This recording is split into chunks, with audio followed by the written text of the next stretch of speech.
요즘 세상을 보면 겉으로는 점점 더 풍요로워지고 더 화려해지는 것 같지만 속을 들여다보면 참 끔찍한 일들이 많죠. 그런 일을 볼 때마다 야, 이게 정말 인간 세상인가 할 정도로 섬뜩한 느낌을 갖게 됩니다. 2019년도에 고유정 사건이 뉴스를 도배질했던 적이 있었습니다. 이혼한 전 남편을 잔인하게 살해하고 토막을 내가지고 안매장했던 참 엽기적인 사건인데 그 사건의 전말을 보면 이렇습니다. 고유정은 결혼 시절부터 남편을 가스라이팅이라고 그러죠. 통제하고 폭력을 일삼았습니다. 남편이 견디다 못해서 이혼을 요청하고 이혼이 성사됐지만 당시 4살 난 아들의 양육권이 고유정에게로 넘어갔습니다. 남편은 대학원 재학 중임에도 아르바이트로 생계를 연명하면서 고유정에게 양육비로 매달 40만 원씩을 지급을 했습니다. 고유정은 재혼해서 청주에 살고 아들은 제주도에 친정에 맡겨놨습니다. 고유정은 아들이 있는 것을 철저히 숨겼죠. 남편은 아들을 그리워하면서 만나고 싶어 했는데 고유정은 아들을 2년 동안 만나지 못하게 했습니다. 남편이 이제 아들의 면접 교섭권 요청 중에 고유정이 재혼을 했고 아들은 제주도에 있다는 사실을 알게 되면서 양육권 소송을 걸었습니다. 이때부터 이제 고유정과의 불화가 증폭이 됐는데 남편은 2년간 법정 공방 끝에 승소해서 아들 면접 교섭권을 얻게 돼서 드디어 이제 그리워하던 아들 만나러 갔습니다. 고유정은 이제 남편을 만나러 가기 전에 제주도에 있는 한 마트에서 쓰레기 봉투 30장, 칼, 톱, 표백제 등등의 각종 살인 도구를 구입을 합니다. 남편은 이혼한 후에 양육권을 빼앗겨서 한 번도 보지 못했던 아들을 2년 만에 만나러 가는 그 길에서 차 안에서 너무 행복해가지고 걱정 말아요 그대 노래를 부르면서 아들의 이름을 부르는 것이 블랙박스에 포착이 됐어요. 남편과 고유정은 테마파크에서 만나가지고 고유정이 예약한 한적한 펜션으로 갔고 고유정은 남편에게 수면제를 먹여가지고 반수면 상태에 빠진 남편을 흉기로 휘둘러서 죽였습니다. 당시 피해자는 완전히 의식을 잃은 상태는 아니었기 때문에 공격을 받을 때 필사적으로 도망가려 한 그런 방어 혈흔이 발견되었다고 합니다. 고유정은 살해한 남편의 시신을 잘게 토막을 낸 다음에 분쇄된 시신을 쓰레기 봉투 30개 나누어 담아가지고 제주도에서 완도로 가는 백길에 버리고 완도에서 아버지의 명의 아파트가 있는 김포시로 가는 도중에 전라도 영암 등에서 또 시신을 유기했습니다. 그리고 다시 김포에서 2차로 시신 훼손 작업을 해가지고 새벽에 쓰레기장에 버린 다음에 청주에서 머물다가 6월 1일에 체포가 된 겁니다. 자, 인면수심이란 말이죠. 인면수심. 얼굴은 사람인데 마음은 짐승 같다는 말이죠. 물론 이건 참 극단적인 사례겠지만요. 우리 인간 본성 깊은 곳에는 이렇게 사악하고 잔인한 악마적인 면이 깊숙이 내재되어 있다는 사실을 반증하는 사건이죠. 로마서 1장 18절 이하에 보면은 하나님을 떠나 타락한 인간들의 모습이 쫙 열거되는데 그중에 31절에 보면 이런 표현이 나와요. 무정한 자요 무자비한 자라 그랬어요. 2000년 전 예수님 당시에도 그 고대 사회에도 무자비한 인간들이 판을 치고 있었죠. 당시 유대 나라를 지배했던 로마인들 아주 잔인하기로 소문난 악명이 높은 자들이었습니다. 긍휼이나 자비는 안중에도 없었죠. 심지어 로마의 한 철학자는 긍휼을 가리켜서 유약한 영혼의 병이다 이렇게 말했습니다. 그래서 눈 하나 깜짝하지 않고 잔인한 짓을 서슴없이 자행하곤 했습니다. 그래서 아이가 태어나면 이 아이의 생사를 아버지가 결정을 하는 거예요. 그래서 엄지손가락 위로 탁 치켜 올리면 살리고 이렇게 하면 죽여버렸습니다. 노예가 마음에 들지 않으면 이러면 그냥 죽여버리거나 시장에 내다 파는 겁니다. 또 아내가 마음에 들지 않으면 죽여버려도 무방합니다. 이탈리아 로마에 있는 콜로세움이 세계적인 관광 명소가 되었지만은 콜로세움이 사실은 뭐 하는 곳이에요? 맹수와 사람 또는 노예 출신 검투사들끼리 싸움을 붙여가지고 한쪽이 죽을 때까지 피 흘리며 싸우게 해놓고 그걸 보면서 열광하며 즐기던 광란의 현장 아닙니까? 예. 유대인들도 만만치 않았죠.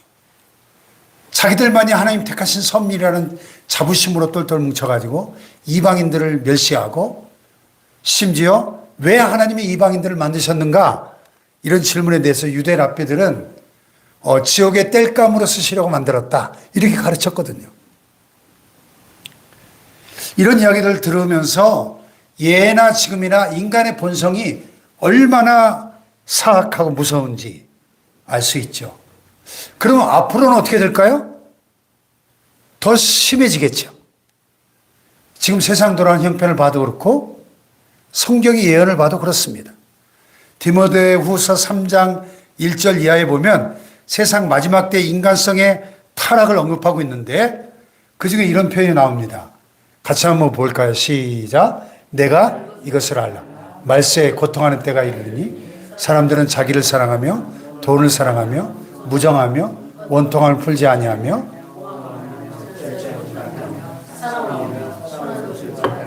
예, 여기 특별히 제가 빨갛게 강조한 부분을 보세요. 마지막 때 사람들이 어떻다고요? 무정하고 원통함을 풀지 않고 싸나웃고 선한 것을 좋아하지 아니하고 이 무자비하고 잔인한 인간성이 점점 더 심화될 것을 경고하고 있죠. 정말 이 말씀대로 인간성이 날이 갈수록 더 거칠어지고 더 무서워지고 있습니다.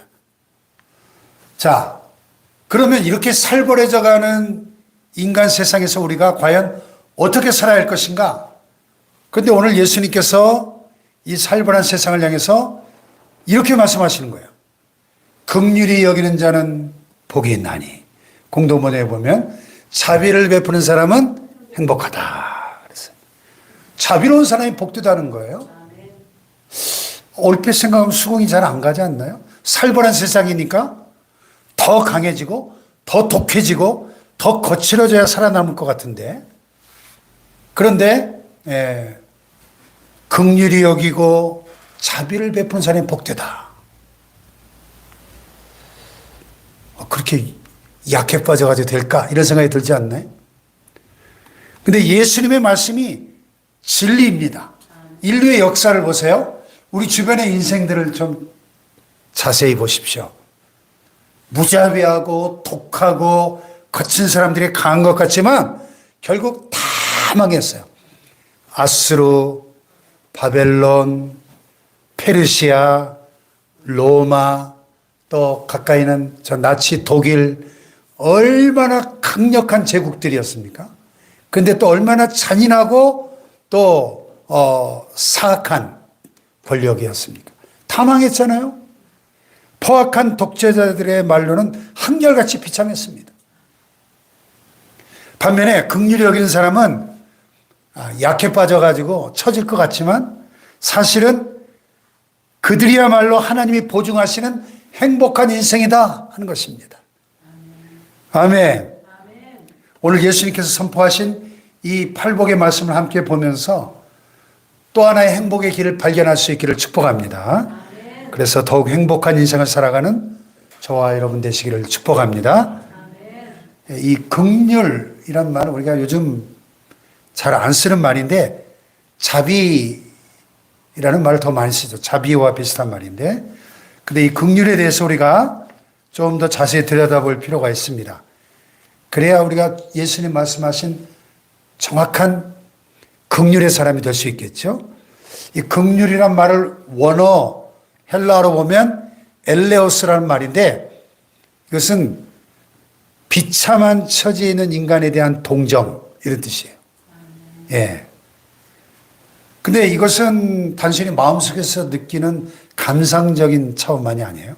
남의 고통을 깊이 공감하는 마음뿐만 아니라 실제적으로 그 고통을 제거해주는 행동까지를 포함하는 단어입니다. 예. 그래서 이 동정을 의미하는 영어 단어로 sympathy라는 단어가 있는데요.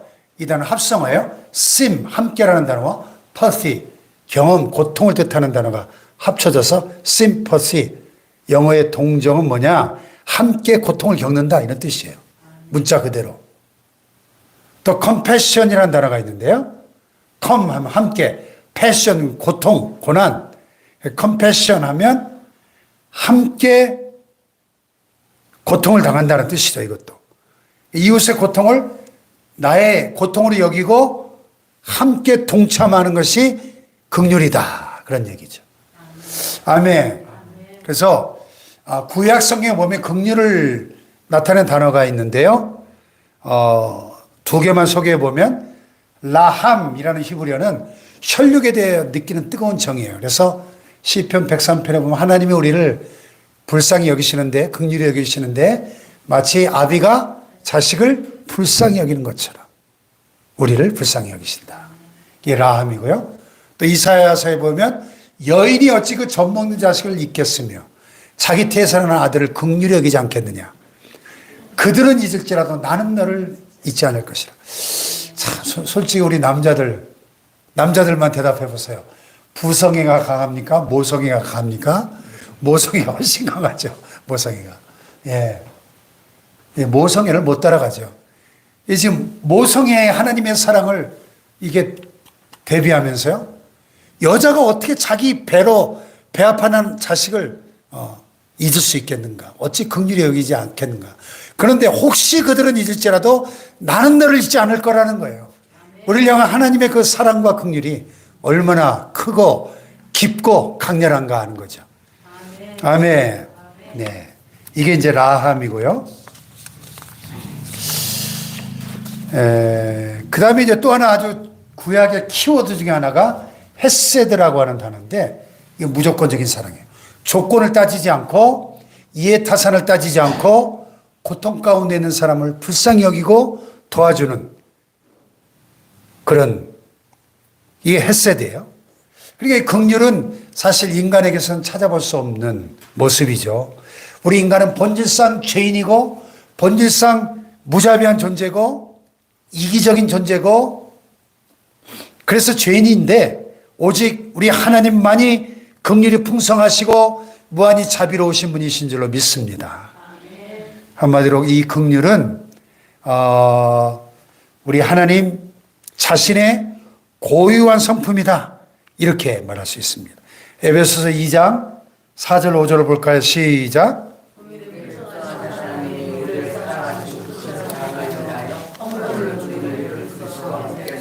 예. 아멘. 우리를 향한 하나님의 긍휼은 구체적으로 하나님의 독생자 예수님을 통해 나타났죠. 그분은 인간의 육신을 입고 세상에 오셔서 인간의 온갖 고통을 경험하셨고 그들을 불쌍히 여기고 도와주셨습니다. 아멘. 그래서 히브리서 4장 15절에 보면 이런 말씀이 나오죠. 시작. 우리에게 있는 대제사장은 우리 연약함을 동정하지 못하실 리가 아니요 모든 일에 우리와 똑같이 시험을 받으신 이로되 죄는 없으시다 그랬어요. 그래서 우리 연약함을 동정하신다. 이 표현이 긍휼을 잘 설명해 주고 있습니다. 또 모든 일에 우리와 똑같이 시험을 받으신 이라는 이 말이 바로 예수님이 우리의 인생고를 몸소 친히 체험하셨다 하는 거죠. 그래서 우리를 진심으로 불쌍히 여기시면서 충분히 도와주실 수 있다 하는 겁니다. 아멘. 자, 그렇다면 구체적으로 우리가 어떻게 긍휼히 여기는 삶을 살 수 있을까? 먼저는 하나님의 긍휼을 체험하고 그것을 본받아야 합니다. 아멘. 이것이 긍휼히 여기는 삶을 위한 기본 전제예요. 우리 안에는 진정한 긍휼이 없기 때문에 먼저 하나님의 긍휼을 체험해야 되는 겁니다. 자, 에베소서 5장을 보세요. 시작. 그러므로 사랑을 받은 자와 같이 너희는 하나님을 본받는 자가 되고 그리스도께서 너희를 사랑하시고 것 같이 너희도 사랑하고 사랑하라. 그는 우리를 위하여 자신을 버리사 향기로운 제물과 희생 제물로 하나님께 드리셨느니라. 아멘. 사랑을 받은 자녀같이. 이 말은 하나님의 긍휼을 받은 자, 그런 뜻이죠. 또 하나님을 본받는 자라는 말은 모방한다는 뜻이잖아요. 그러니까 하나님의 긍휼을 받은 자로서 그 긍휼을 본받을 때 비로소 긍휼을 베푸는 삶이 가능해진다, 그런 얘기죠. 아멘. 그렇습니다. 사랑을 받은 자가 사랑할 수 있지 않습니까? 긍휼을 받은 자가 긍휼을 베풀 수 있는 겁니다. 따라서 본성적으로 참 긍휼이 없는 인간으로서 긍휼을 베풀 수 있으려면 먼저 하나님과의 영적인 관계가 전제되어야 되는 겁니다. 그렇지 않으면 그저 감정적인 적선 또는 자기 과시적인 자선에 불과한 값싼 동정이 되고 마는 거죠. 그러므로 긍휼히 여기는 사람이 되려면 하나님 앞에서 먼저 심령이 가난해져야 됩니다. 그리고 하나님 앞에 나 자신의 부족함을 철저하게 인정하고 자신이 죄인임을 애통할 수 있어야 됩니다. 또 하나님 앞에 온유하고 겸손하며 하나님의 의에 줄이고 목마른 그런 사람이 되어야 하나님의 의를 간절히 사모하는 자가 될 때 비로소 하나님의 긍휼을 체험하고 긍휼을 실천할 수 있는 거죠. 아멘. 결국 예수님이 말씀하신 이 팔복이 쭉 전체가 유기적으로 연결되는 것을 볼 수가 있습니다. 심령이 가난해져야 애통할 수 있고, 애통해야 온유한 자가 될 수 있고, 온유한 자가 되어야 의에 줄이고 목마른 자가 되고, 의에 줄이고 목마른 자가 되어야 긍휼을 베푸는 자가 될 수 있다는 겁니다. 아멘. 그 다음에 두 번째로 하나님이 우리를 용서하신 것처럼 우리도 용서하며 살아야 될 줄로 믿습니다. 하나님의 긍휼로 용서받지 못한 사람은 남을 용서할 수 없습니다. 우리는 예수님의 십자가의 대속의 은혜로 용서함을 받은 줄 믿습니다. 그래서 의인이 되고 하나님의 자녀가 되었습니다. 그 놀라운 은혜와 긍휼을 받았기 때문에 우리도 다른 사람을 용서할 수 있고 용서해야 될 줄로 믿습니다. 그것이 참 신앙이라는 거죠.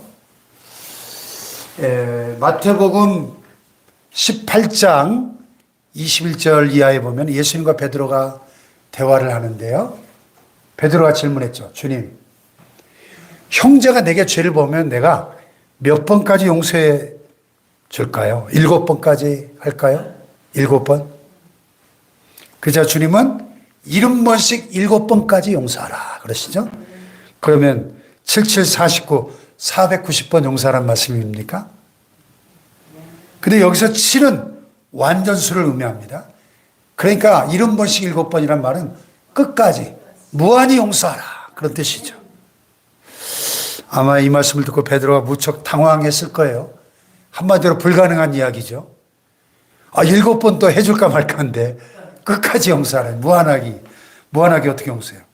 그러자 주님은 이어서 비유를 말씀하세요.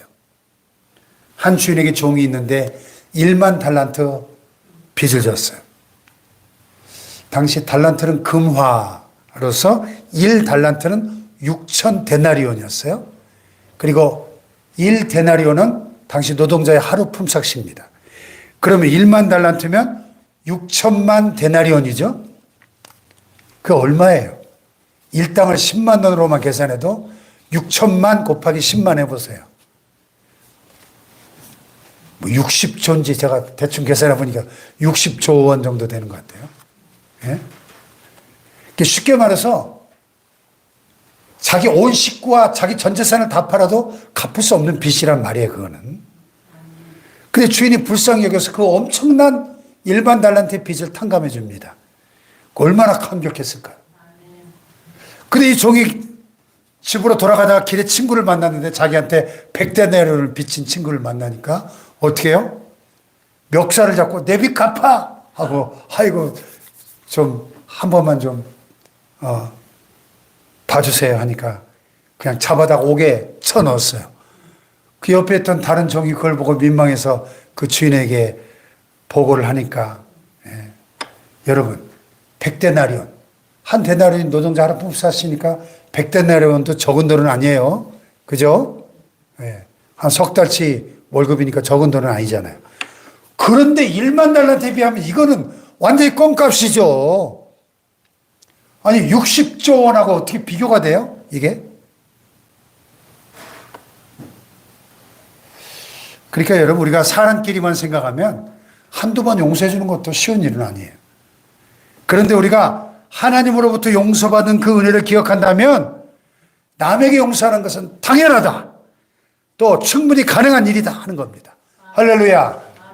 다 우리는 1만 달란트 빚을 탕감받은 자들 아닙니까? 아멘. 세 번째로 하나님의 마음으로 고통 중에 있는 사람들을 도우면서 살아야 합니다. 마가복음 1장 41절에 보면 예수님께서 나병 환자를 고치신 사건이 나오는데 예수님이 그 나병 환자의 환부에 손을 대시면서 말씀으로 고쳐주십니다. 당시 유대인들은 부정탄다고 이 문둥병자들 근처에도 가지 않았거든요. 근데 예수님은 직접 손으로 만지시고 고쳐주셨다는 거예요. 그럴 수 있었던 이유가 뭐예요? 그 구절에 보면 예수께서 불쌍히 여기사 불쌍히 여긴다는 거 긍휼히 여기셨다는 거 아니에요? 고통 가운데 있는 그 병자를 불쌍히 여기시고 도우신 거죠. 할렐루야. 자, 누가복음 10장에 보면 선한 사마리아 사람 이야기가 나와요.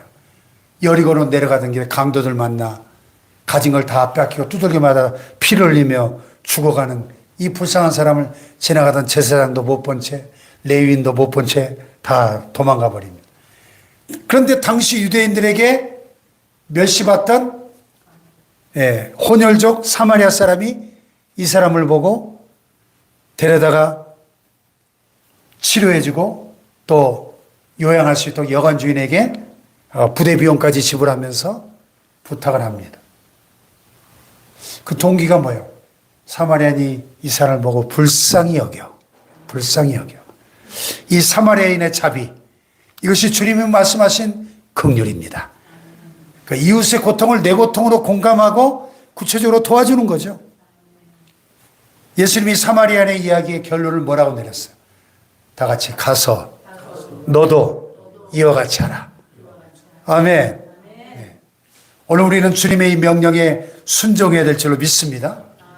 우리가 가지고 있는 것은 다 하나님이 내게 맡겨주신 것이니까, 우리가 먼저 긍휼을 받았으니까 당연히 우리도 가서 이와 같이 하라는 주님의 명령에 순종할 수 있기를 축복합니다. 근데 만약에 이런 구체적인 행위가 없다면 우리가 참 신앙인인지 의심스럽다는 거죠.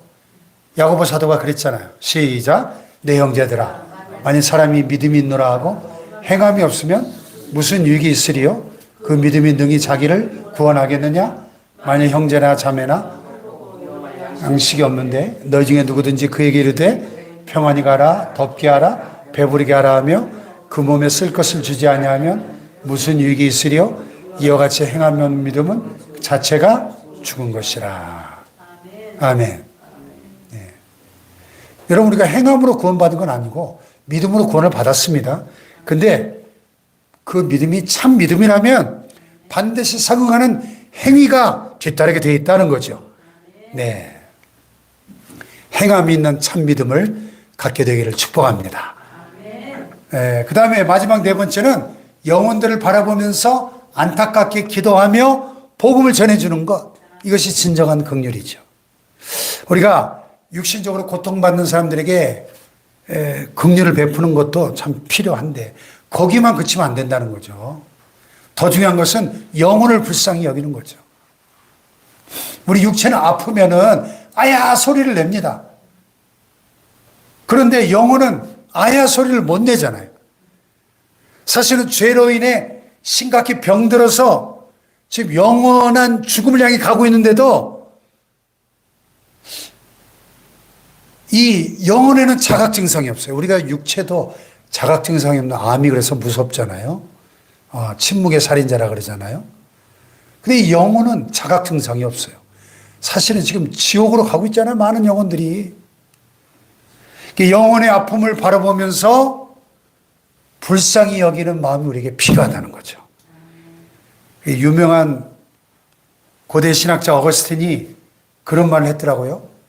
영혼이 떠난 육체를 위해 운다면 하나님이 떠난 영혼을 위해 당연히 울어야 되는 거 아닌가?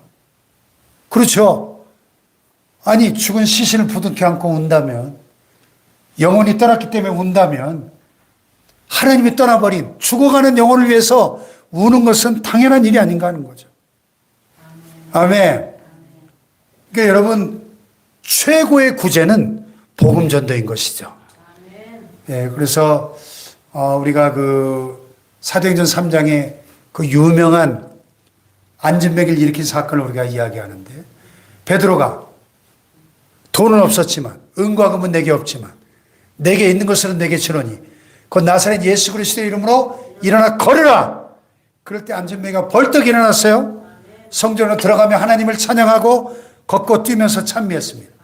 돈 몇 푼 주는 것보다 그의 병든 육체와 영혼을 구원하시는 예수님을 전해주니까 최고의 것을 준 거죠. 할렐루야. 빵과 돈을 주는 것도 귀한 일이지만은 그러나 십자가의 구원의 복음을 전해주는 것은 더더욱 중요한 것이죠. 할렐루야. 네.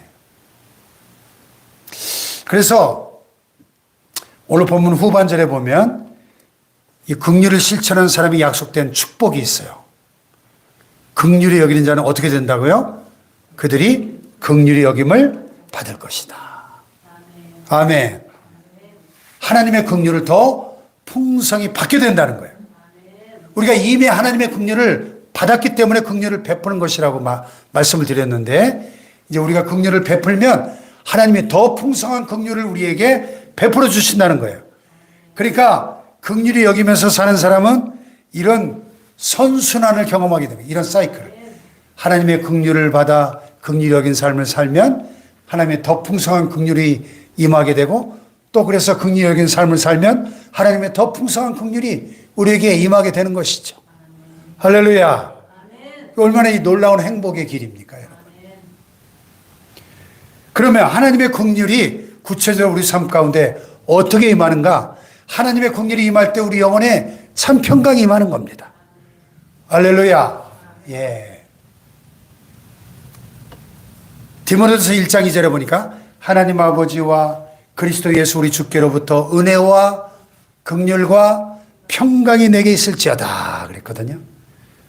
이 평강, 세상이 줄 수 없는 하나님만이 주실 수 있는 신령한 복이죠. 할렐루야. 그래서 세계 최고 부자였던 록펠러 이야기를 제가 여러 번 소개를 해드렸는데, 이분이 50세 되던 해 중병에 걸려가지고 머리가 다 빠지고 시력도 악화되고 제대로 먹지도 못해가지고 피골이 상접하게 됐어요. 하루에 겨우 우유 한 잔하고 비스켓 한 조각으로 연명을 했어요. 세계 최고 부자면 뭐합니까? 담당 의사가 1년밖에 못 삽니다. 사형 선고를 내렸어요. 어느 날 절망 가운데 병원을 갔는데 병원 벽에 한 액자가 걸려 있는데 주는 자가 복되도다. 사도행전 20장 35절 말씀이 액자에 걸려 있는 거예요. 주는 자가 복되도다. 그걸 딱 보는 순간 인생의 전환점이 이루어진 겁니다. 어려서부터 나름대로 신앙생활 열심히 한다고 했는데 사업한다고 바쁘게 살다 보니까 가치관이 변화되지 못하다 보니까 끊임없이 움켜만지는 소유지향적인 인생을 살아왔던 거예요.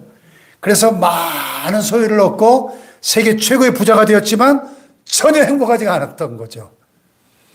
근데 그 말씀에 도전을 받고 주는 것이 복된 삶이구나. 그래서 적극적으로 나누고 베푸는 삶을 실천하기 시작한 거예요. 재단을 설립하고 교회와 학교를 세우고 그랬더니 마음에 평안이 오고 육신의 건강도 회복이 되기 시작한 거예요. 후반기의 생애가 긍휼을 베푸는 삶의 그 행복을 만끽하세요. 의사가 1년밖에 못 산다 그랬는데 99세까지 건강하게 장수하다가 하늘나라 갔어요. 할렐루야. 하나님의 이 긍휼이 임할 때 우리의 마음속에 진정한 평강이 임하게 될 줄로 믿습니다. 또 두 번째는 담대한 기도 생활이 가능해지죠. 우리가 하나님 앞에 다 부족한 존재인데 최선을 다해 긍휼을 실천하며 살 때 담대한 마음이 생겨나요. 그래서 담대한 기도를 이렇게 할 수가 있어요. 히브리서 말씀처럼 시작. 그러므로 우리가 긍휼하심을 받고 때를 따라 돕는 은혜를 얻기 위하여 은혜의 보좌 앞에 어떻게 해요? 담대히 나가시는 거예요. 담대히. 담대한 기도가 역사하는 힘이 큽니다. 의인의 간구는 역사하는 힘이 크다 그랬잖아요. 능력 있는 기도 생활이 가능해지는 거죠. 응답받는 기도 생활. 할렐루야. 세 번째는 하나님의 보상이에요. 잠언 19장 17절에 보니까 남에게 베푸는 것은 하나님께 구워드리는 것이다. 이렇게 얘기해요. 가난한 자를 시작.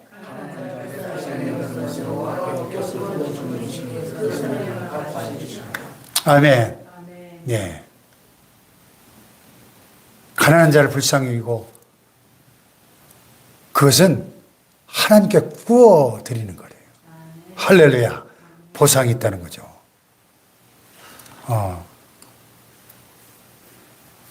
오늘 이현이를 데리러 신길교회를 갔더니 이경 목사님 마치 계셔가지고 좀 대화를 나누다 왔는데 오늘부터 이제 충기 공연이 5일 동안 공연 얘기를 하다가 어떻게 좀 표가 많이 팔렸습니까? 그래서 글쎄요, 평일 좀 표가 아직 많이 안 팔려서 좀 고민하고 있던데요. 그랬더니 바로 옆에 있는 부목사한테 홍충기 집사 전화해가지고 남은 표 우리 교회에서 다 사겠다고 해. 그래가지고 오늘 400만 원어치를 그냥 그 자리에서 사주시더라고요. 할렐루야. 그분이 그렇게 베풀고 섬기는 걸 좋아하셔요. 그러니까 하나님이 이렇게 참 크게 쓰시는구나 그런 생각이 들었습니다. 너무 감사했어요. 네. 자, 가난한 자를 불쌍히 여기는 건 여호와께 구워주는 거래요. 그 선행을 갚아주신대요. 할렐루야. 여러분 요셉을 보세요. 요셉이 감옥에 있을 때 총무가 돼가지고 죄수들 열심히 섬기잖아요. 그런데 그 감옥 안에 바로 왕의 신하 두 사람이 떡 맡은 관원과 술 맡은 관원이 함께 갇혀 있었는데 꿈을 꾸고 그걸 그냥 해몽해 줬어요. 예. 근데 그게 계기가 돼가지고 나중에 바로 왕 앞에 서서 총리 대신이 되는 계기가 되잖아요. 그냥 작은 긍휼을 베풀었는데 엄청난 축복을 받게 되지 않습니까? 할렐루야. 예. 하나님의 보상이 반드시 있다 하는 거죠. 할렐루야. 어떤 젊은이가 실직자가 돼가지고 직장을 구하다가 어렵사리 한 회사에 면접 통보를 받았어요. 그래서 면접 시험을 보기 위해서 막 부지런히 시간에 맞춰 가는데 길가에 타이어가 펑크난 차가 그 차 옆에서 한 중년 부인이 애를 쓰고 있는 걸 봤어요. 그래서 시간이 없는데 어떡하나 고민하다가 그냥 지나칠 수가 없어서 막 도와줬어요. 그 일을 끝내고 불이 나게 달려가는데 지가 그랬어요. 면접 안 됩니다. 그래서 아이고 실망해가지고 이게 돌아가는데 누가 어깨를 탁 치면서 내일부터 출근하세요. 돌아오니까 아까 길에서 도와줬던 그 중년 부인이 그 회사 여사장님이었던 거예요. 기가 막힌 우연 같지만 하나님의 놀라운 섭리죠. 할렐루야. 하나님 우리의 모든 것을 보고 계십니다. 반드시 풍성한 긍휼로 갚아주십니다. 자, 그 다음에 긍휼히 여기는 사람에게 하나님 주시는 가장 큰 축복은 하늘의 상급이죠. 하늘의 상급. 할렐루야. 마태복음 25장에 양과 염소의 비유가 나오잖아요. 임금이 모든 민족을 한 사람 한 사람을 양과 염소로 심판을 하는데 여기서 임금은 심판주 예수 그리스도를 말씀하죠. 자, 악인들은 염소, 왼편의 염소. 의인들은 오른편의 양. 각각 심판을 받는데 이 염소들 향해서 뭐라 그래요? 이 저주를 받은 자들아. 나를 떠나 마귀와 그 사자들 위해 예비된 영원한 불에 들어가라. 왜요? 너희들은 내가 줄일 때 먹을 것을 주지 않았고 목마를 때 마실 것을 주지 않았고 또 내가 나그네 되었을 때 영접하지 않았고 헐벗었을 때 입을 것을 주지 않았고 또 병들었을 때 옥에 갇혔을 때 돌아보지 아니하였다. 그게 이들이 영원한 불에 들어간 죄목이에요. 다시 말해서 이들은 긍휼 없는 삶을 살았다는 겁니다. 그러니까 이 염소들이 묻잖아요. 우리가 언제 주님이 굶주린 것을 보고 언제 목마르신 걸 보고 마시지 않고 언제 병든 것을 보고 돌아보지 않았습니까? 그때 예수님 뭐라 그랬죠? 여기 있는 지극히 작은 자 하나에게 하지 아니한 것이 곧 내게 하지 아니한 것이라. 오른편의 양들에게도 똑같이 말씀하시죠. 축복을 받은 자들아 내 아버지의 영원한 나라에 그 잔치에 참여하라. 너희들은 내가 굶주릴 때 먹을 걸 주었고 목마를 때 마실 걸 주었고 나그네 되었을 때 영접했고 헐벗었을 때 입을 걸 주었고 병들었을 때 옥에 갇혔을 때 와서 돌아보아 주었다. 우리가 언제 그랬죠, 주님? 여기 지극히 작은 자 하나에게 한 것이 곧 내게 한 것이니라. 아멘. 여러분, 진정한 인생의 행복의 길을 주님 오늘 말씀하십니다. 긍휼히 여기는 자는 복이 있나니 그들이 긍휼히 여김을 받을 것이다. 긍휼히 여기는 삶을 살아가시